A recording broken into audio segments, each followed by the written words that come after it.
Bonjour Francis Bidot.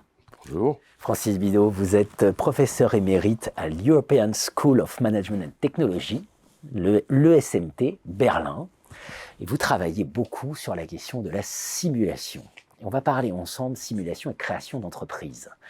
Parce que ça, c'est un élément très fort. D'un côté, on connaît l'appétence de la jeunesse, la Startup Nation, comme on dit, mais surtout tout l'imaginaire d'exploration de l'inconnu auquel renvoie cette question de la Startup Nation. Et de l'autre côté, l'ampleur des défis écologiques, sociaux, sociétaux, enfin voilà, économiques. Voilà, on a tout ça en tête. En quoi, finalement, la simulation et la création d'entreprises, ça apporte quelque chose de nouveau ? Alors, ça apporte essentiellement la possibilité à des étudiants de mettre en œuvre des idées ou des principes qu'ils ont et qu'ils ont appris de façon théorique et qu'ils doivent mettre en œuvre à travers les décisions qu'ils vont prendre dans une simulation. Et c'est là où on est obligé de distinguer les simulations, je dirais, traditionnelles, de première génération, qui sont des simulations compétitives dans lesquelles les étudiants se voient confier des entreprises existantes qui sont toutes des copies l'une de l'autre et qu'ils vont devoir gérer en s'affrontant avec leurs concurrents. Ça, c'est les simulations traditionnelles. Depuis quelque temps, existent maintenant des simulations de création d'entreprises qui permettent d'ouvrir beaucoup plus l'éventail des décisions et d'apporter des degrés de liberté considérables. Et donc, ça va permettre d'explorer des mécanismes de gestion, mais aussi des attitudes créatives beaucoup plus larges que dans la simulation traditionnelle. Bien sûr. Vous avez des exemples de tests de ce type de simulation ? Oui, alors il en existe peu, des simulations de création d'entreprise. Malheureusement, comme c'est un sujet qui était, ou un produit qui était très attractif, ça a souvent été développé à partir des anciennes simulations, en les repeignant un petit peu de façon entrepreneuriale.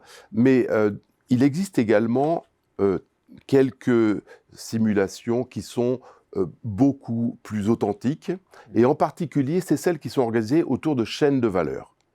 C'est-à-dire des simulations dans lesquelles on dit à l'équipe ou aux équipes, on ne vous donne pas une entreprise existante, on vous dit, voilà, il y a un cadre, une chaîne de valeur qui est en train de se créer autour d'une innovation. Vous devez décider où vous positionnez dans cette chaîne de valeur, en amont pour faire des composants, au milieu en faisant de l'assemblage, ou en aval en faisant de la distribution et de l'assistance et du service. Et vous pouvez également vous intégrer et faire à la fois des composants et de l'assemblage, ou au contraire faire peut-être de l'assemblage et de la distribution. Donc il y a énormément de choix possibles. Et ce qui est intéressant dans cette attitude-là, c'est que c'est une décision entrepreneuriale qu'il faut prendre. C'est où vais-je me mettre et avec quel modèle économique. Et donc, non seulement ça, mais bien sûr, il y a d'autres équipes qui sont en train de se positionner. Donc, il faut qu'on parle aux autres équipes. Comme dans la réalité entrepreneuriale, on ne décide pas de façon isolée dans une tour d'ivoire. Il faut comprendre les intentions des autres acteurs de la chaîne de valeur. Et ça permet de déclencher des apprentissages qui sont très nouveaux par rapport aux simulations traditionnelles. Bien sûr, et la principale nouveauté aussi, c'est de régénérer la relation entre enseignement et recherche. Absolument, parce que ces simulations donnant disons, accès à des comportements beaucoup plus larges et beaucoup plus variés permettent de tester des hypothèses qu'on ne pourrait pas tester avec des simulations traditionnelles. Et c'est ce qu'on a fait dans une de nos recherches où on s'est dit, tiens, est-ce que ce qui est connu des facteurs clés de succès des startups, est-ce qu'on peut les retrouver dans une simulation ? Et donc, on a recueilli des données extrêmement riches sur les différentes équipes pour essayer de comprendre. Et ce que l'on a trouvé était assez fort, c'était un peu inattendu, en ce sens qu'on retrouvait vraiment les indicateurs, les antécédents les plus forts qui sont associés à la réussite d'une d'une entreprise en création, notamment la cohésion des équipes dirigeantes, notamment l'alignement des membres sur des objectifs et aussi sur le leadership partagé. En gros, plus les équipes avaient un leadership partagé et plus leurs résultats étaient meilleurs. Naturellement, avec beaucoup de diversité, mais ça nous a paru intéressant parce que si tel est le cas, on peut envisager à ce moment-là de faire de la recherche expérimentale et de tester des choses qui ne pourraient pas être réellement testées avec des échantillons de vraies startups. Deuxième point, ça fait ça infuse tout ça, hein, et donc le Lab IAE Lyon, l'IAE d'Aix-Marseille, tout le monde se met à la simulation en fait. Alors, j'étais très frappé parce que ce qu'ont dit ces deux collègues, M. Goua et M.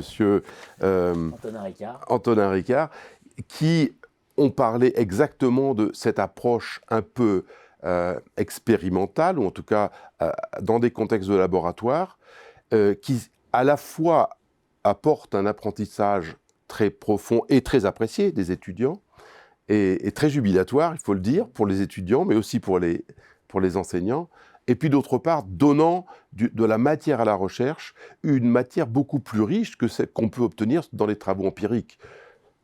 Qu'est-ce qu'on peut faire avec un comité de direction d'une petite entreprise? Ils n'ont pas beaucoup de temps à vous consacrer. Donc les réponses, les entretiens vont être assez courts, hein, assez succincts. Alors que dans le cadre d'une simulation, on peut vraiment récupérer des données d'une richesse très grande et surtout très exhaustive sur l'ensemble des équipes, des membres des équipes de direction.